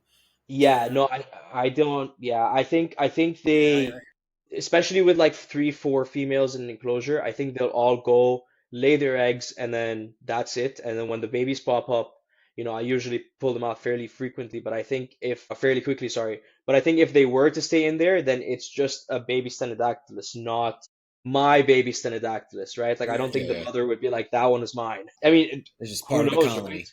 It's just part of the colony. Another Well, baby some from the colony species popped up. do. Yeah. That's what's amazing. Like from some of the That's it. stuff. Yeah. Do you keep Yeah. tokays at all? Do you keep tokay No, not at geckos? all. No. Have you talked to people that have cape them though? Right? Like it's Absolutely. Yes. Yeah. amazing how they, Yeah. like their colony structure and an amazing species. Amazing, amazing. Yeah, that's the allure of them for me at least. Like I don't like they would fall into that same category of like fast, feisty animals that I don't really want to deal with. But the allure is that like communal, like cares for the parental behavior, the looking into a cork tube and seeing like 20 eggs and the mom sitting there, like that's cool. But no, Yeah. I've never kept them. Yeah, there. Did you guys see these? I was gonna say new, like the new Pokemon that just dropped or whatever, but I'm sure they've been Starry around night. forever. Just becoming more the Starry Nights. Yeah, yeah. They're Yeah, yeah, yeah, I yeah. just suddenly started popping up. They're cool. What's There's even more crazier is now. they found a Like, have you second. seen? Really? Yeah, I know yeah, I haven't seen with the that. red eyes. Yeah, they The just one Jimmy has well, them.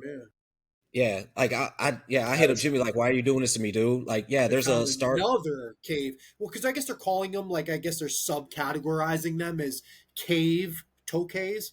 So right. now they've discovered a second cave tokay. Jimmy Ma over at Gecko and Gecko.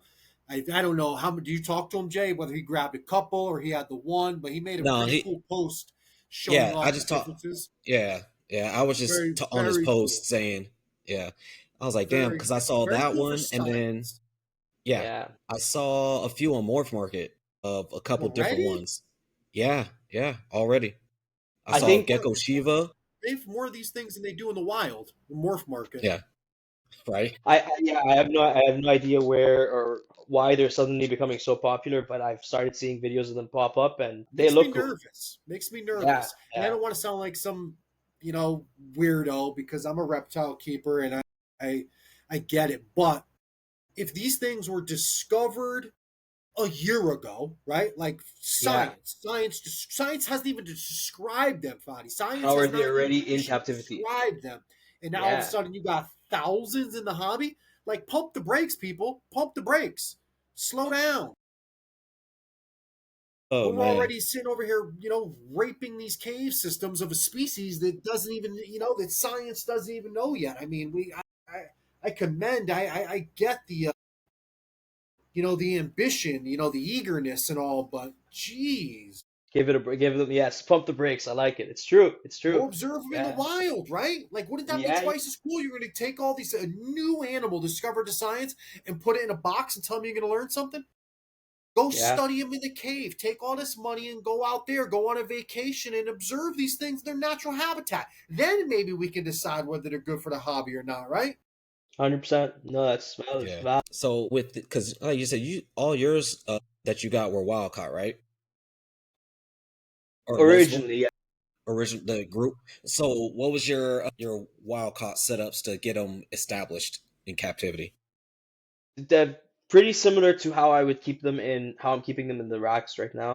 Okay. In a little tub, a little bit of sand, hot side hide, cold side hide, water bowl, and that's pretty much it. Did you have to And like really hydrate them when they first came in? I just like based off of like mountain or dragons, a lot of those are that I got or wild caught as well, or just my experience with wild caught animals is hydrate them immediately.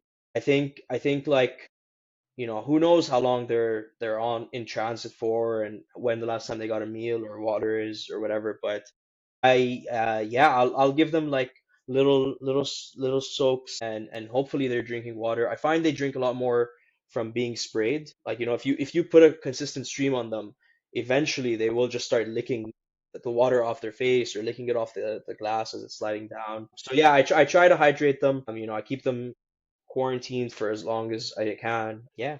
They When you seem hydrate them, yeah, sorry, go ahead. are you using those? I've never used it myself, but I've seen the reptile. Have you guys seen like a reptile electrolyte or something like a reptile Yeah, electrolyte yeah. soap or something? Is that have you Yeah. used it? I've never used it. I was always curious of how it worked. I've never used it with any I've never used it at all. I've used Pedialyte with some snakes Really? I've before. okay. Yeah, Yeah, yeah. And that seemed to work. Yeah, I awesome. see a lot of people use them for like bearded dragons and stuff. That stuff you're right. talking about, and I think my brother Oh actually yeah, has some the soap. because he has bearded dragons. So because he Yeah. soaks his like every week or something like that.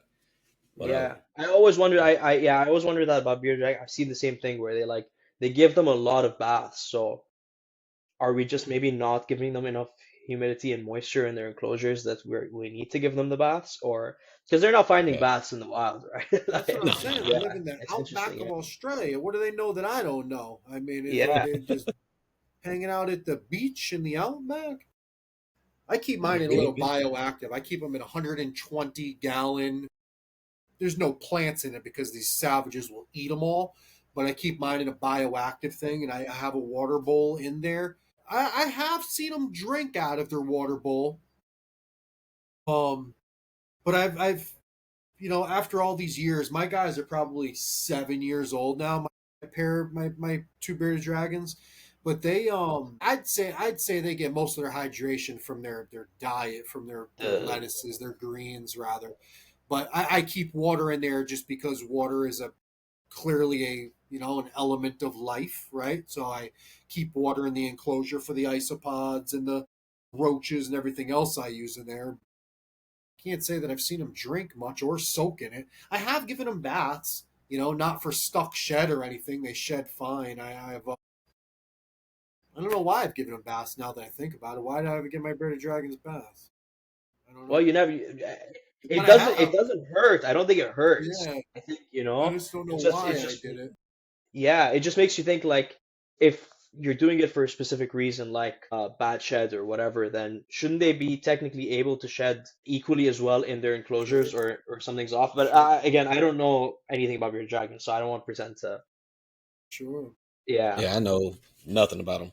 But yeah. so coming up close to the end, Hit me. is there any good resources for stenos? Like educational, people want to learn some stuff.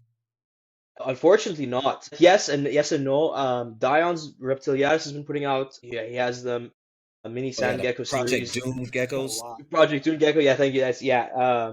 There's some really good information there. I like the way he sets them up, and he's doing a crazy job with them as well. So definitely watch his videos. There was a couple of people from the UK that they're not new videos. They're very old videos, but they I guess we're keeping them like maybe 10-ish years ago or something. So you can still find a couple of videos to see how they're set up. But in general, not much. Like all of the information I've gotten about like, the different species I've gotten from there is some scientific articles on them. So if you can get access to that, definitely read them. It's but they're mostly just like new species discovered or, Yeah, we're yeah. we're changing the name of this to this or whatever. In terms of like actual care, like where it's until they're more widely kept, which it's happening. It's they're in just the last 3 years, the amount of people keeping them has gone up like crazy. But until everybody starts trying, because everybody's gonna get them, like no matter what I say or what Reptiliadis says or what anywhere you get your information from, you're gonna get them home. You're gonna try a setup. It may not work for you. You're gonna try something else, and that may work for you. So until I think more people are keeping them and more people are talking about them, and everyone's putting out their own little version of care guides, and then there'll be kind of a more complete picture, especially on like, is there any differences between Petrii and Stenodactylus other than their size? Maybe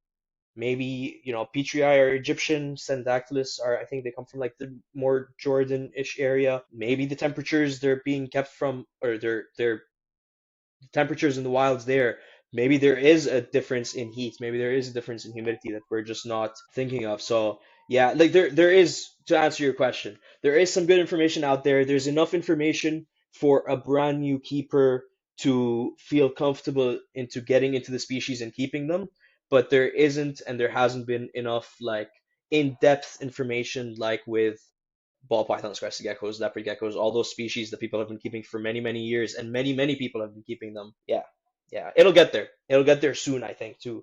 You know? I believe so. This last couple of Yeah, years, man, I've heard more about them than ever.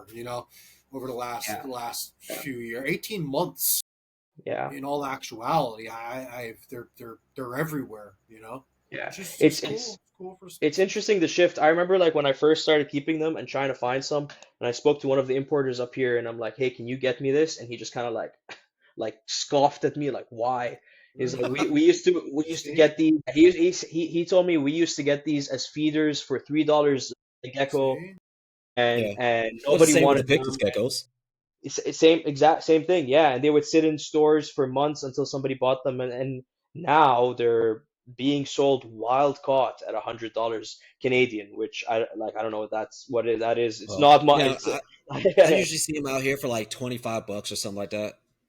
So yeah, Okay. yeah. yeah. Not That's that what much. they used to sell them for like 30, $40 Canadian here, and then now the most recent import they're selling for 80, 100 Canadian. Wow. So their price as a wild caught is going up, which obviously is going to drive up the captive bred price, and it's all business. But when they were first coming in, like they were coming in, like I said, like $3, $4. Nobody wanted them. They were being used as feeders. They would order 500, 600 of them, and 200 of them would arrive alive. So I think Damn. that's kind of slowly changing, but who knows? I think that at one point they were just like being grouped in as like, oh, you're getting sand geckos, and it would be like Stenodactylus, Pictus, Trigonodactylus, like Pachydactylus, all of those things were just being thrown into one container, and it's like pick and choose what you end up getting. Obviously, that's changed now because reptile keepers are more aware of the different species, but it's changing basically. To summarize everything, it's changing and it's changing quick, and I think more people will be keeping them. And like I said, like we weren't seeing them, now we're seeing them at reptile stores. We're seeing them in expos. People are having conversations about them. Yeah, Cool. the Good for the taxes are Hit awesome. him species, with your man. closer, man. Good for Yeah, the species. Yeah, and we yeah, hit him with your closer. and good for I'm the gonna go hobby. get this, move this cat real quick. Okay, My yeah, yeah, closer. yeah. So I ask all of our guests Pretty much Yeah. the same question, so don't take offense to it. I'm just recycling a question, but No, all good. I Yeah. one of my big passions in this hobby is cultivating and trying to teach the next generation. Yeah. This reptile hobby will only be as good as the kids coming up.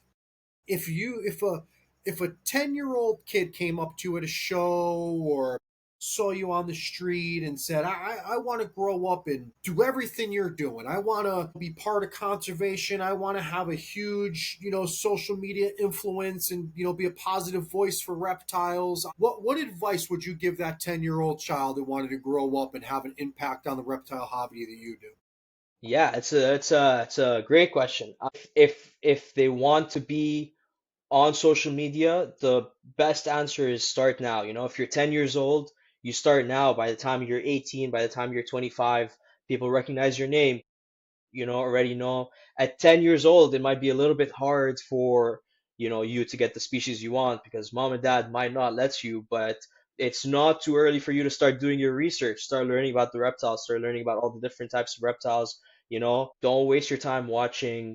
I shouldn't say waste your time because everything has value and there's always entertainment, but like, if you have a little bit of TV time, maybe watch Animal Planet and National Geographic, not some of the other things. Like do your research, learn from now, and don't let don't let the beginner species thing get inside your head. If there is a species that you really really want, I think 10-year-olds, 15-year-olds, whatever the age it is, have more of the like, I'm gonna figure this out than even us that have been keeping for a long time. Like you're in the position to maybe don't get like a caiman lizard or a tegu, but like you're in a position to like really figure out a species and learn it, and by the time you're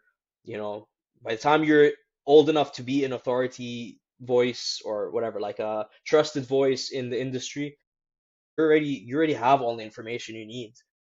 Because really, at the end of the day, that's all it is, right? You could ask me about any species any species of reptiles, and I'm going to sit here and be like, I have no idea what you're what you're asking me.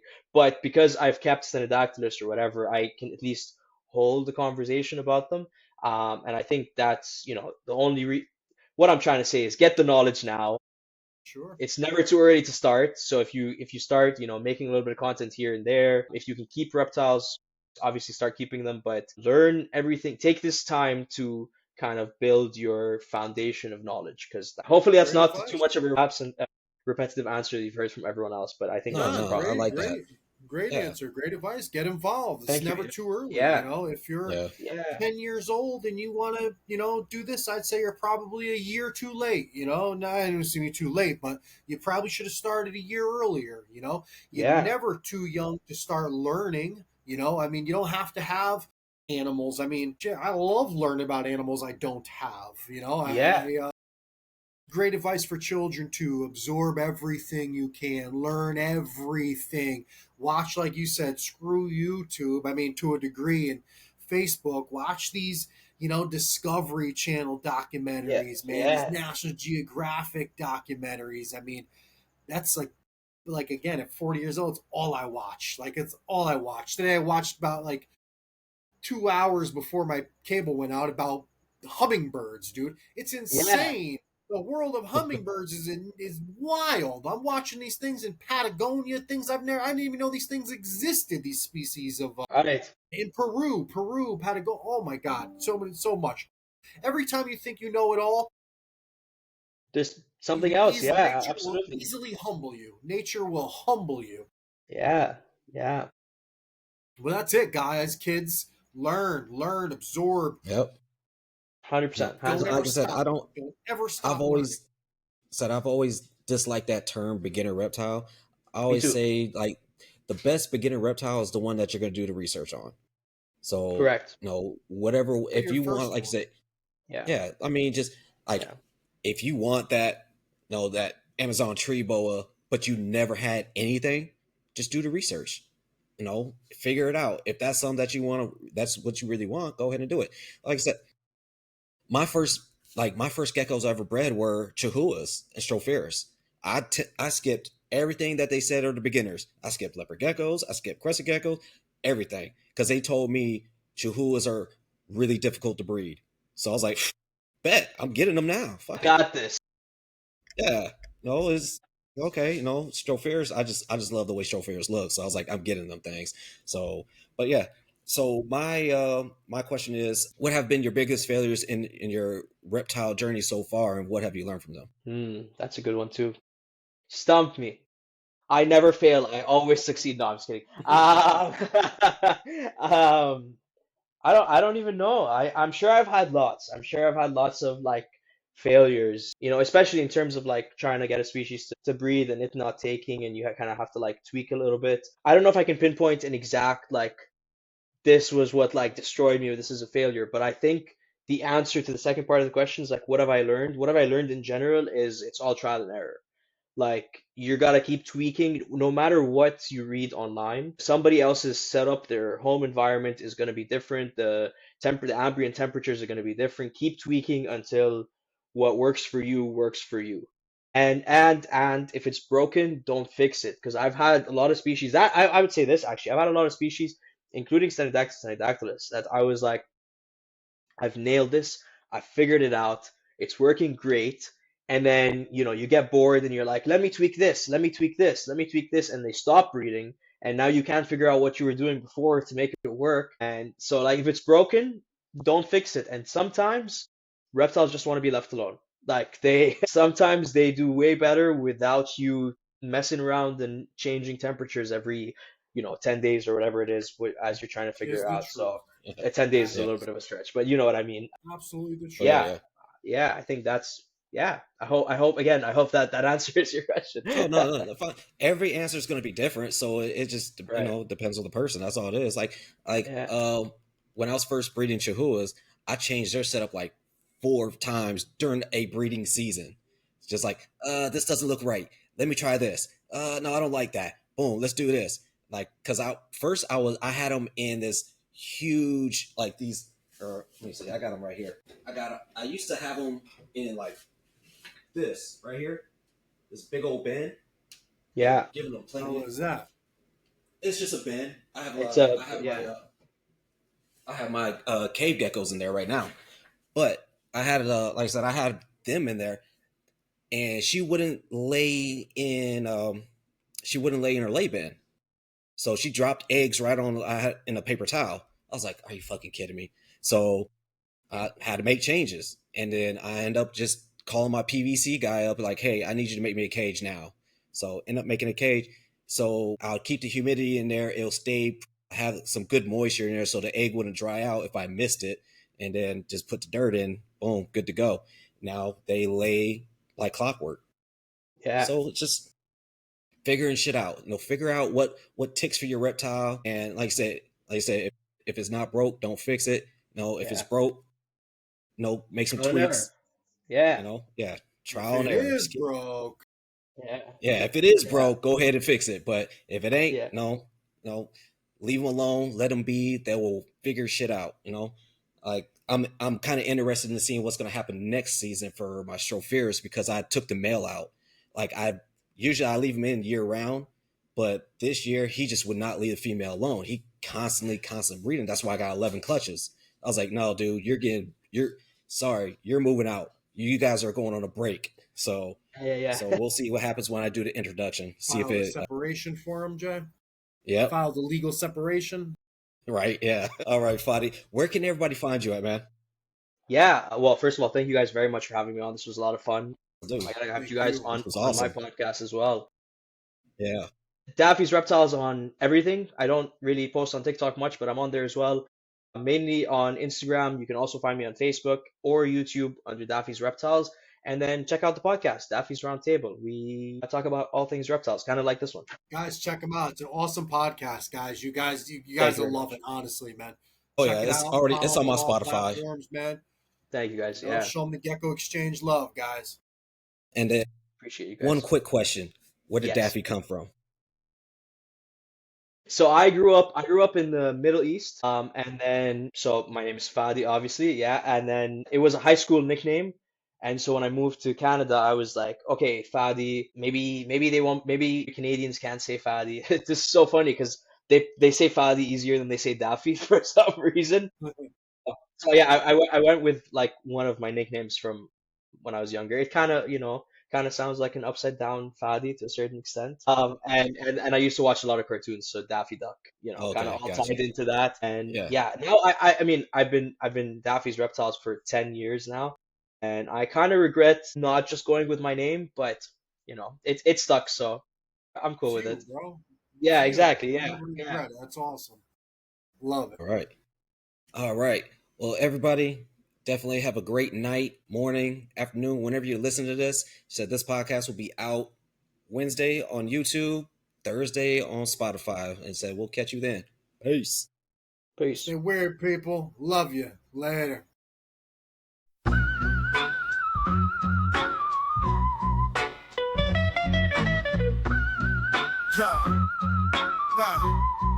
Yo, creeping in the dark, life nocturnal, dark and dark, both paths arboreal to terrestrial. Sticky toes gripping forest students that explore. Listen close, Gecko podcast, that's knowledge galore. Reptile talk, host Anthony and Jason. Trade secrets flow, no time wasted. From tropics to town, it's sight raining. With every chat, reptile game changing.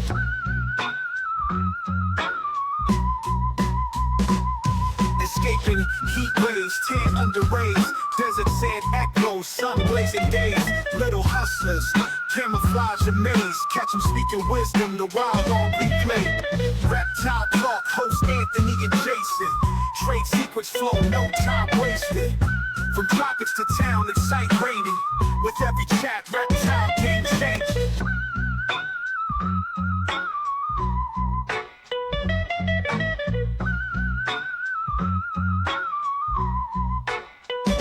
Sculling through the leaves, shadows unseen. Master of the skies, chameleon dream. Blizzard tails flip, strip getting clean. Gecko exchange, true reptile fiends. Reptile talk, host Anthony and Jason. Trade secrets flow, no time wasted. From tropics to town, it's sight raining.